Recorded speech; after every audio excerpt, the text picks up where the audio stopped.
यस digital पेन्टले आयोजना गरेको painter भेटघाट कार्यक्रममा डिलरको तर्फबाट मेरा दुई शब्द राख्ने मौका दिनुभएकोमा यस सभाका सभाध्यक्षज्यूलाई म धन्यवाद ज्ञापन गर्न चाहन्छु। यस सभाका सभाध्यक्षज्यू, त्यस्तै यहाँका अध्यक्षज्यू, उपस्थित डिलर साथीहरू, त्यस्तै गरी सम्पूर्ण पेन्टर ठेकदार साथीहरू, विगत हामीसँग विगत लामो वर्षदेखि सहकार्य गर्दै आउनुभएका पेन्टर साथीहरूलाई म एकपटक धन्यवाद दिन चाहन्छु। सुरुमा बर्जर एसियन जे ल्यायौँ त्यही बेच्नु भएको थियो, त्यो बिना अवरोध बिना क्वेसन हामीले चलाएकै हो।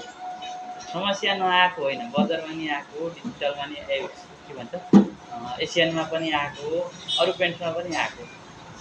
छिटफुट समस्या हाम्रो अहिले डिजिटल पेन्टमा पनि छ, त्यो निर्मूल गर्ने हाम्रो उद्देश्य छ। केही साथीहरूलाई केही समस्याहरूले समस्या बनाएको होला। धन्यवाद।